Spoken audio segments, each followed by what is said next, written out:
En la década del 60 se empezaban a gestar movimientos sociales en todo el país, comunidades campesinas e indígenas bajo el lema Tierra pa'l que la trabaja. Iniciaron ocupaciones de tierra en diferentes regiones del departamento del Cauca. Se hacía práctica la reforma agraria en Colombia. Dentro de la creación de la plataforma de lucha, uno de los puntos más importantes es el primero, la recuperación de las tierras, y el segundo, que es ampliación de los resguardos. Entonces, como se plantea y se empieza a descubrir, o sea, el trabajo que hizo Trino y otros equipos y otra gente y colaboradores que estuvieron allí, y empieza a descubrirse que hay unos títulos, que esos territorios hay unos títulos que pertenecen a los pueblos indígenas.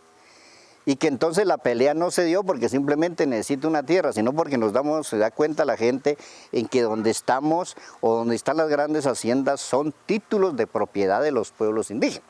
En que había una norma, una ley que se llamaba la ley 89, que hablaba de los resguardos, que hablaba de los territorios, que hablaba de autoridades. En el año 60 para acá salió una propaganda de que estaban parcelando la finca de Jebalá. Y como estaban parcelando la finca de Jebalá, la gente pegó para allá. Iban rematando las tierras, pero pues en base de engaños, porque aquí hubo mucha gente que entraba, bueno, con venta, ¿no? Pero entraban de escondidos. Por ejemplo, si traían una libra de sal o algo en la cosa, le iban dejando fiado, y ese fiado iban acumulando, eran 1 metro de tierra. Y uno pues fácilmente se dejaba engañar y tenía que, cuando ya subían la cuenta, entregar su parcela. Pero entonces esa parcela ya iba quedando para el manejo del ganado de la hacienda y iba quedando solamente con la mera vivienda. Ya empezamos a trabajar con la gente y la casita mía, como era allá abajo, empezamos a reunirnos ahí en la casa. Ahí se atendía a la gente que venían de Jambaló, venían de Piendamó, de Morales, los lados de Cajibío, y bajaban la gente de Insá. Entonces se plantea en que hay que prácticamente recuperar esas tierras para poder sanear los resguardos, ampliar los resguardos prácticamente. Entonces la gente se entusiasma mucho en el tema de que ahora sí organicemos y luchemos por la tierra, aunque en toda parte no fue fácil, no fue fácil. Uno, porque por ejemplo en la religión nos tenía jodidos. Ejemplo, el arzobispado de Tierra Adentro no permitía que los indios pues fueran a caer en las manos del CRIC, porque prácticamente él era el que dominaba prácticamente a Tierra Adentro y les imponía la religión como fuera y como pecado hacer otra cosa fuera de lo que planteaba el Consejo Regional, mas sin embargo se logra romper esa barrera. En ese sentido yo pienso que entonces como avanza la lucha, ¿no? Y se empieza a avanzar en el norte y empieza a avanzar las recuperaciones del norte y avanza en el norte y avanza en el oriente y empieza a regarse ya la vaina de tener que recuperar y avanzan ya con los cucunucos y con los cucunucos entiendo el agarrón también fue con la iglesia.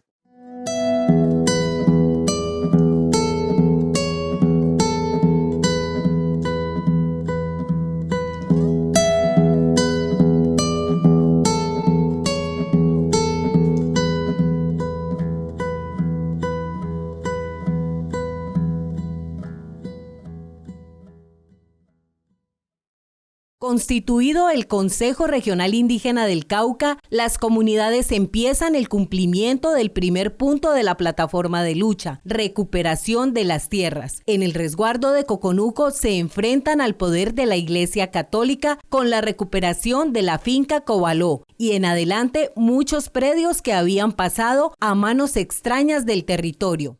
La recuperación de la tierra se hizo primeramente en la hacienda de Cobaló, que era propiedad de la curia, el arzobispo Monseñor Arce Vivas. En ese tiempo, pues, aunque los comuneros eran pocos, pero la necesidad de la tierra era mucha, aunque muchos también no estaban de acuerdo con que a la curia se le hiciera este trabajo, ¿no? Porque según ellos creían que eran los hijos de Dios y no les podía quitar la tierra, porque pues ellos eran los que venían a decir la palabra de Dios y a evangelizar y a muchas cosas. Supuestamente era lo que la gente decía y por eso estaba en contra de nuestra organización. En Cobaló estuve todo el tiempo que duró la recuperación. Incluso todos los 4 años que fue la recuperación, pues todos los 4 años casi estuve en la cárcel.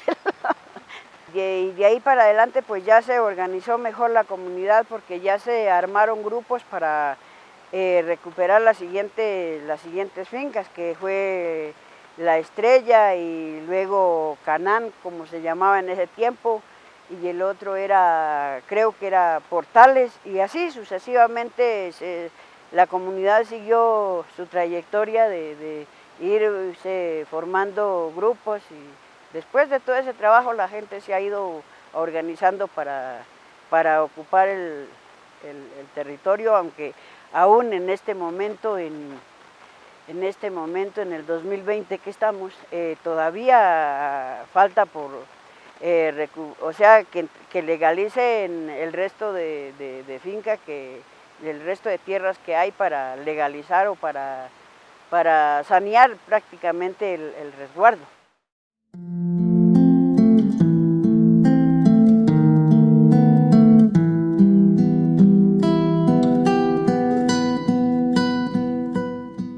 Esta lucha que empezaba a tomar fuerza la iniciaron indígenas terrajeros cansados de trabajar en forma inhumana, al servicio de terratenientes que acogieron de inmediato otro de los mandatos de la organización: no pagar terrajes. Nosotros éramos terrajeros, éramos trabajadores de los angulos, nosotros éramos criados en esa finca San Antonio, como trabajadores, como vaqueros ahí. Esa fue la juventud de nosotros en esa época.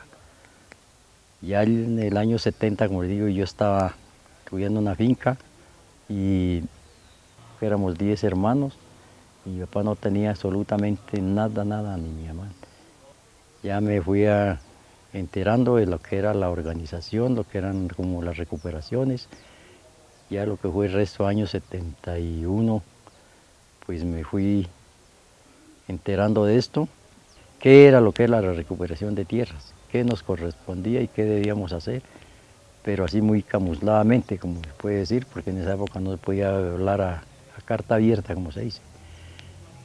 Entonces ahí fue donde ya nos fuimos despertando. La primera venida de cría aquí a Panguitá se conoció por medio de la primera recuperación, que fue San Antonio. Ahí ya fuimos orientados por los compañeros de aquí, Santiago Ernesto Camayo, que fue uno de los fundadores de la organización aquí, Crisanto Cometa, Gentil Quintana, y compañeras también que nos ayudaron mucho. Por aquí ya las recuperaciones de tierras se decía que había que ir a ayudar, eso era marido, mujer y los que podíamos echar ya jóvenes.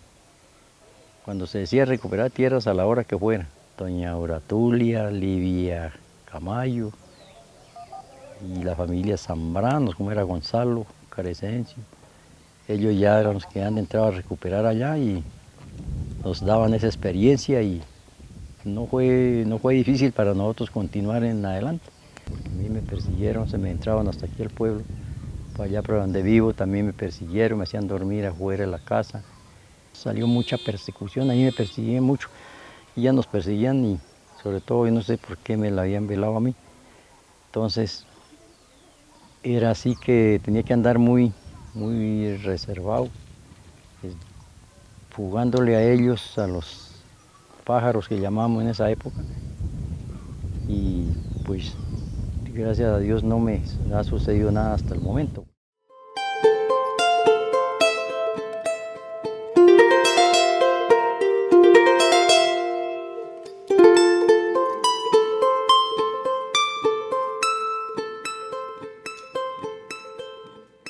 El inicio de un proceso organizativo de las comunidades indígenas poco a poco se fue extendiendo a todo el departamento del Cauca, y muchos cabildos se fueron sumando en torno al CRIC.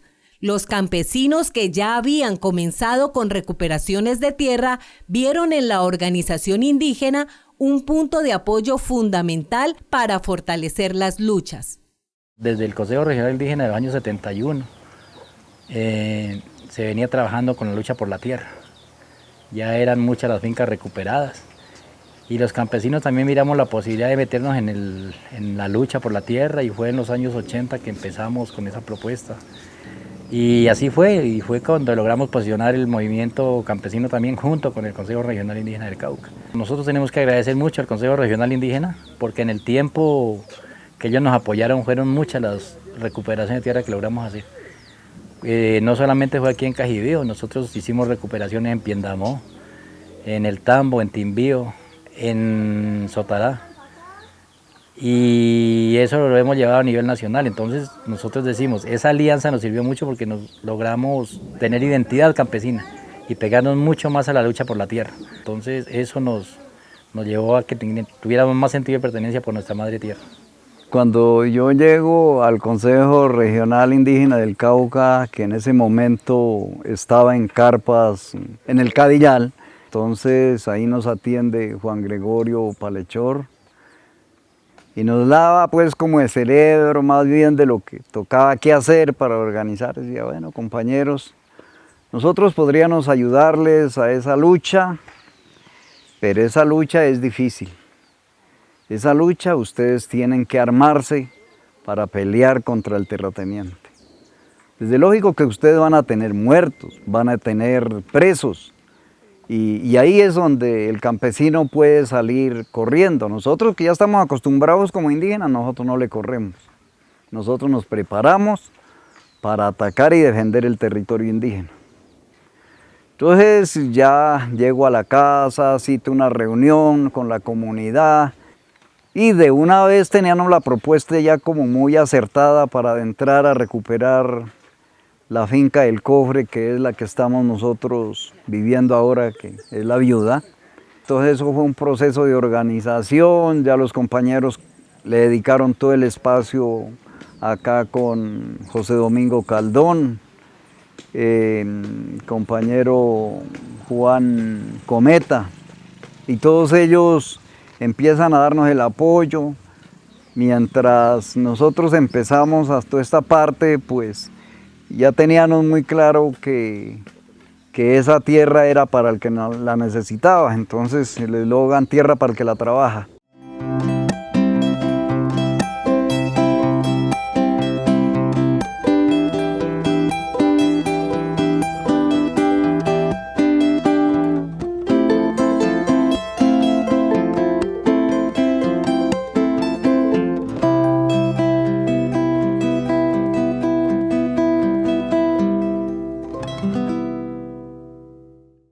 La tierra como objetivo fundamental del movimiento indígena empezaba a retornar a manos de las comunidades que se encontraron con dificultades para su producción.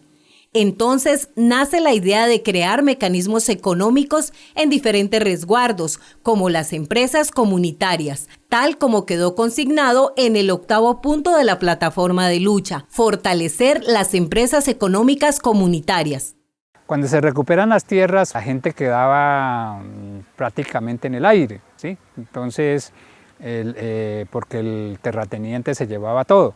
Entonces, de ahí nace la idea de que había que generar unas empresas, y a las recuperaciones se le llamaron entonces empresas comunitarias, porque el ideal era hacer producir, digamos, ese era en ese entonces el ideal de hacer producir lo que se había recuperado, y además eso es lo que nosotros los indígenas hacemos. De ejemplo, las empresas comunitarias de la cooperativa San Fernando, el Gran Chimán, que son tierras que se compraron, se pagaron. O sea, esos fueron créditos, eso no es como ahora que se logra después, pues lograr que el gobierno reconozca que hay unos territorios nuestros y que toca que devolvérselo a las comunidades a través de una norma y la ley, a través del INCORA en ese entonces, y se parte en que tiene que regresar a esas tierras, y la lucha que da el Consejo Regional. Las tiendas comunitarias es algo también muy similar. Habría que generar un sitio pues, que expendiera alimentos, y entonces salieron las tiendas comunitarias.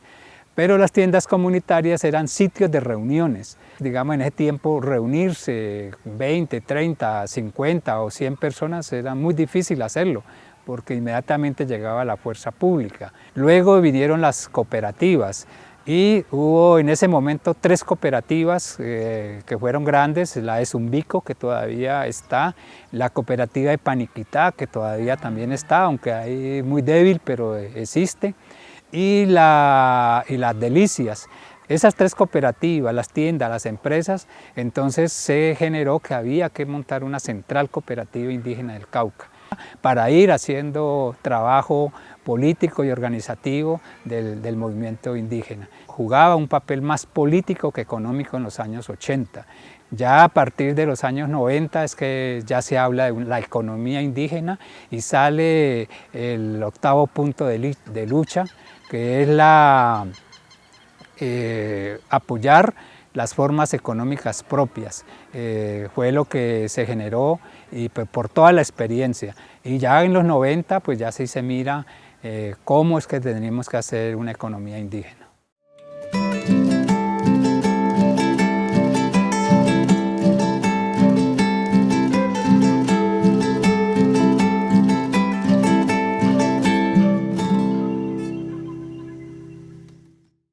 En la medida que la tierra empezaba a producir, se tienen alimentos para el autoconsumo, para apoyar a otras comunidades que buscaban organizarse pero no contaban con canales de comercialización. Por esta razón surge una nueva iniciativa, la creación de tiendas comunitarias y cooperativas.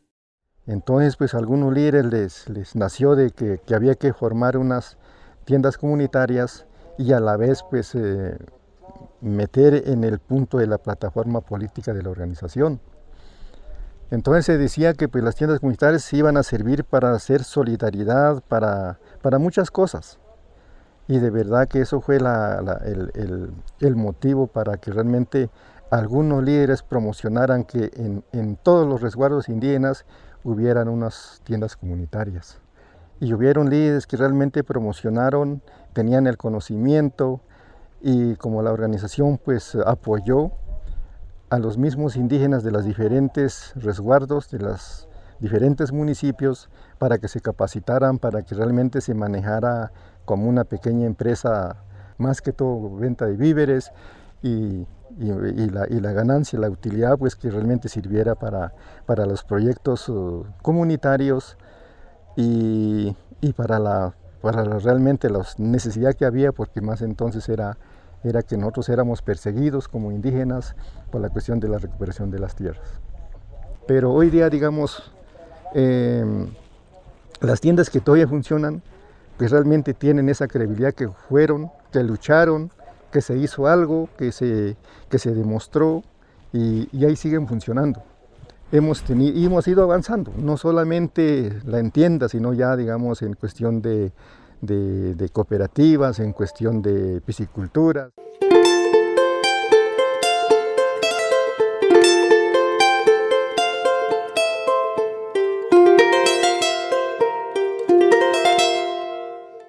La lucha por la tierra ha sido difícil. Ha dejado muchos comuneros muertos a manos de terratenientes, pájaros, paramilitares, guerrilleros y la fuerza pública. Y las amenazas no han cesado en 50 años de vida organizativa, pero ha valido la pena. Esta tierra recuperada es el camino que se deja abierto para las nuevas generaciones.